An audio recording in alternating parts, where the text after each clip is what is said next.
Ba't ka hindi ka nag-ano, nag-UK na lang? Ba't dito ka pa sa Spain? Marunong ka ba mag-Spanish? Hindi eh. Pagdating ko naman sa Sa Madrid. Madrid, nagkaroon ng restructuring.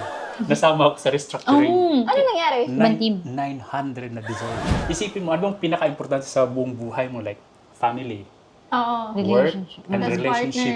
partner. Oo. Paggising ko sa umaga, parang Lahat wala nawala. yung lahat. Tapos nandito pa ako sa isang lugar na di man Mag-isa ako ka, marunong basically, oo. magsalita. Isang nagja-jogging ako doon, no? Jogging ako doon, tapos maya-maya, biglang tumutunog Iiyak ka. Oo, tumutunog syempre. yung naman. ako na di ko alam, Diyos oh. ko. Naisip ko yung kuya ko parang last year lang, siya yung laging nakakausap ko. Wala pa chair? Drink sport. Let's talk. Wow.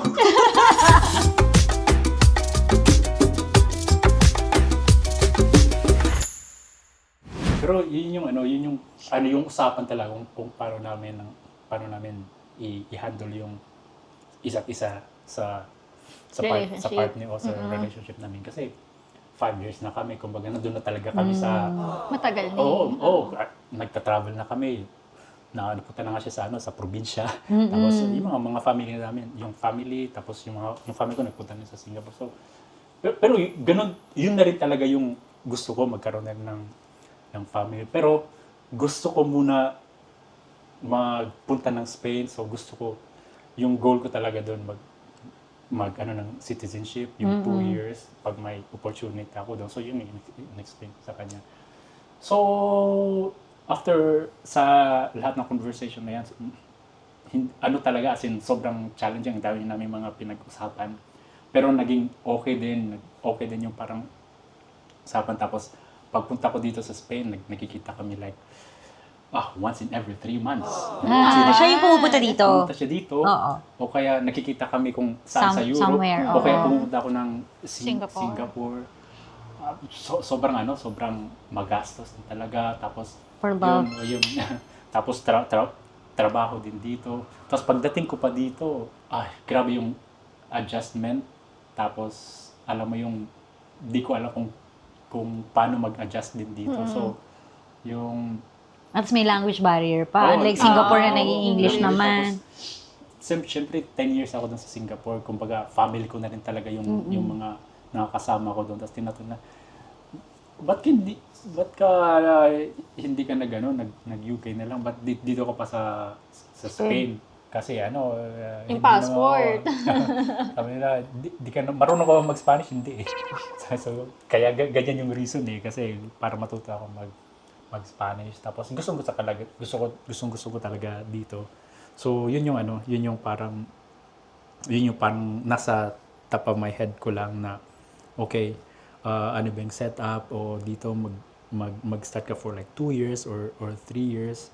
So, akong nauna dito, tapos siya, of course, bumibisita lang. Pero, I think in the long run, yung for 1 year, medyo, Yung distance. yung distance hindi rin hindi rin na-force. So, nag-iba rin yung focus. Tapos ako dito, Nag-adjust ka pa. nag-adjust din ako dito. Tapos sa Madrid, pagdating ko doon, ang maganda rin naman kasi yung company, as in, yung relocation talaga, as in, Siyempre, first ka doon. Ang dami mo daw hiningi, sir! Doon palang panalo ka na eh. Pero wait, gano'ng katagal ka sa Madrid? 1 year. Tapos iniwan mo sila? Ha? Iniwan mo sila?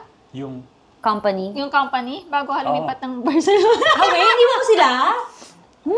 yung saan, yung, Yung hininga mo na marami? hindi. Ito na naman, pagdating ko naman sa Sa Madrid. Madrid, nagkaroon ng restructuring. Okay. So, may hiningi ka? Hindi. Pagkaroon ng restructuring, nasama ako sa restructuring. Ano nangyari? Bantim. 900 na dissolve. Oh shit, ang dami naman. Oo, 900. Kasama ka doon? Kasama yung nag-interview sa akin na boss. Naisama pa ako doon. Ano nangyari? Wala, as in, naglipatan kami lahat. Tapos, yung competitor na company, Kinukuha kayo. Nabalitaan kasi yun. kasi nabalitaan yun. Tapos, ang dami yung naghahanap ng mga companies Kasi yung kagad. skills nyo. Yung skill oo. set. Kasi ang gagaling din ng mga tao na inano nila doon. Oo. Tapos, Grabe, after nun, 900 employees. 900, dami nun ha. Sa Spain lang yun or worldwide? Hindi, worldwide. Pero ang dami pero pa Dami rin. pa rin. Yung Oo. team, tapos hindi pa.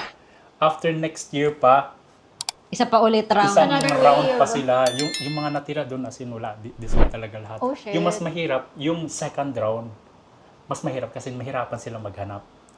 You know what I mean? Oo. Oo. Kasi yung mga first round, Dati sa una wala sila.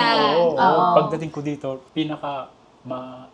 masaklap ko nun kasi yun yung time na yung kuya ko na nagkaroon ng cancer tapos Oh, shit. battle siya ng cancer. Tapos December yun na yun yung time na tumawag yung doktor na yung mga pamilya, yung members of the Nakausap. family, yung US, yung mga magulang ko nasa US, yung ate ko, tapos yung sister-in-law ko, tapos yung ate ko, tapos nag-usap yung doktor, tapos sinabi na, oh guys, kayo, ito yung totoo, for ano na lang, ilang weeks na lang, Oh, 2 shit. to 3 weeks na lang, mga ganun. As in, yun na lang kayang maabot na sabi ko. Wow, hindi talaga ako makapaniwala. Paano mo ma-process Oo. yun? Tapos, yun yung pa yung time na wala akong work noon. Mm-mm. Tapos, yun yung time na kaka-break lang namin. Oo, sobrang dami nangyayari. For 5 years, Oo. Yun yung, isipin mo, ano bang pinaka-importante sa buong buhay mo? Like, family, Oo. work, Relationship. and Tapos relationship. partner. Oo. Paggising ko sa umaga, parang Lahat wala nawala. yung lahat. Tapos nandito pa ako sa isang lugar na di Mag-isa man ako ka, marunong basically, oo. magsalita. Tapos may time na paggising ko, naglalakad ako sa street. Doon ako so yung neighborhood ko sa malapit sa Retiro, sa Paris Salamanca sa Retiro, Retiro Park. Doon ako mahilig ako maglakad doon. So minsan nagja-jogging ako doon, no? Jogging ako doon, tapos maya-maya biglang tumutunog Iiyak ka. Oo, tumutunog syempre. naman. yung ako na di ko alam, naisip ko yung kuya ko parang last year lang, siya yung lagi nakakausap ko. Oo. Tapos maya-maya, parang umiiyak ako. Oo, Tapos syempre. naiiyak ako, tapos pumupunta ako sa ilalim ng kahoy kasi hindi na ng lamp. So umiiyak ako doon. Tapos pagdating sa pag wala na naman yung kahoy, may ilaw, tanggal ko yung Oo, motas. no. Oo, tapos jog lang ako nag-jog. Pero yun, tapos yung ginawa ko noon, gusto kong umuwi. Siyempre gusto mong umuwi. Ngayon, ang problema pa, hindi ako makaka-uwi kasi hindi Visa. ayos yung visa, hindi ayos yung papel ko. Tapos, yung ginawa ko sa bagong company ko, sinabi ko nga, pwede mo ba i-hire nyo ako ng advance pero hindi ako magtatrabaho sa company mo? Hindi na siya nagbago. May bago na naman siyang daman sa bagong company. He knows what he wants. Sabi ko, He's a go-getter. Gusto ko yung pansin niyo ba ako i-hire? Pero hindi ako magtrabaho. hindi, pero in a more... pero ganun yung point. Kasi para lang i-register nyo ako doon sa Spanish, alam mo yun. Ayun, parang Ay, ministeryo. ma-process lang din yung para visa. pag nakita nila, ganun, tapos may lawyer. Tapos, Pumayag pero ganun. naman. Oo, pumayag sila, tapos inayos nila. Pero pagdating doon sa parang doon ako na-disappoint sa, yung mga process lang dito, sobrang bagal. Nagpunta ako sa Philippine Embassy, tapos sinabihan ako na, ganito talaga katagal, may mga paperworks ka na ayos. Sabi ko, paano ba mapabilis to? Kasi, sinabi ko yung sitwasyon ng kuya ko. Yung kuya ko, gusto ko talaga siya makita. Gusto ko, kaya kung nandito na, ready na ako, pwedeng bumili ng ticket, napaayos ko na, nasabihan ko na yung company ko, kahit hindi pa ako hire, okay sila. Tapos, ang dami kong inayos, mga papeles. Tapos, hindi sir, ganito talaga, kailangan mong Bureaucracy. Ganun mo, sabi ko, tumagal hanggat sa time na lang na na after like a few weeks, yun, nagpasawa yung Oh, shit. kuya ko Oh my na God. hindi ko man lang nakita. Tapos after a few days, sir, okay na. Okay. Ay, wow. Thank you. Pagpunta ko doon, sabi ko, Wala na. parang magiyak talaga ako. Oo, galit ka. Para saan pa to na ayos, mga ganun. Pero uwi pa rin ako pagdating ko. Ang bigat, ang sama ng loob ko noon. Tapos, pero syempre, dire-diretso pa rin. Hindi ko inisip yung trabaho. Hindi ko alam kung ano magiging trabaho ko dito. O kaya, relationship ko din, alam mo yung parang Hindi mo na alam kung saan Hindi- mag-focus eh. Hindi ko alam, wala akong alam kung paano ko mag-navigate sa time na yan. So ang ganda naman ng ang ganda naman ng yung mga tao dun, mga parang sobrang warm din sila, parang chill, parang kalmado pag yung pag gusto mo ng relaxing, parang okay din, parang yun ang gusto kong Vibes. vibe din. So nagdalawang isip muna ako, itutuloy ko ba tong work na to para dito lang ako sa Madrid or Lipat ka na talaga na. lipat ako ng Barcelona para at least matry ko rin yung environment kung ano talaga yung Barcelona. So, lahat naman sa akin pag something new, something challenging, something na At least. ma-add sa, alam mo yung experience ko, why not? Okay. So, nag-decide ako na, okay, magpunta ako ng Barcelona, tapos naghahanap-hanap na ako ng flat. Pero yung time na yun, sobrang mabigat pa sa akin yung Tapos yung after ng grade ko sa kapatid ko, doon pa lang din nag-sink in na wala na pala kami.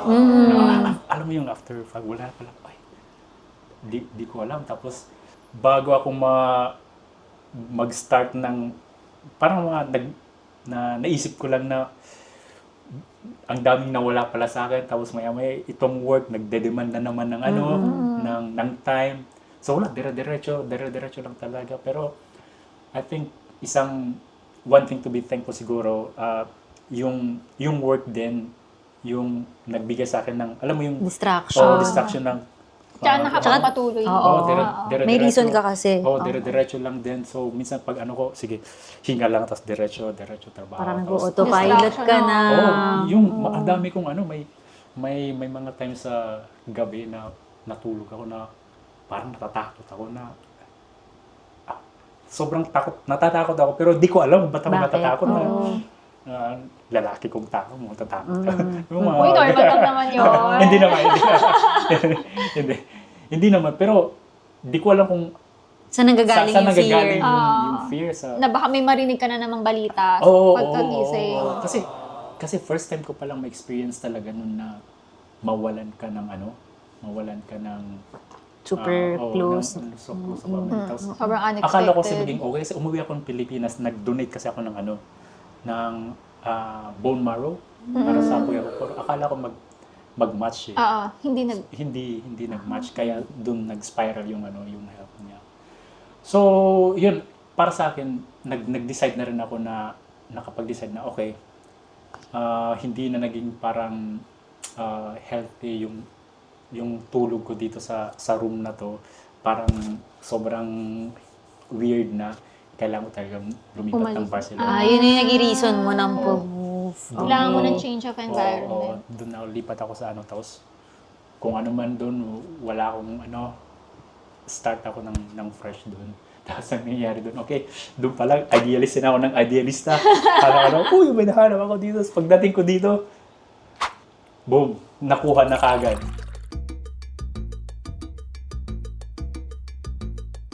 Yes, and thank you so much, Star, for being with us today. Thank you. Yes. Salamat. Thank you, Bess. Beshi. Ano yung sinasabi na? Don't forget to like, share, and subscribe sa Chika and Sangria. Bye! Bye!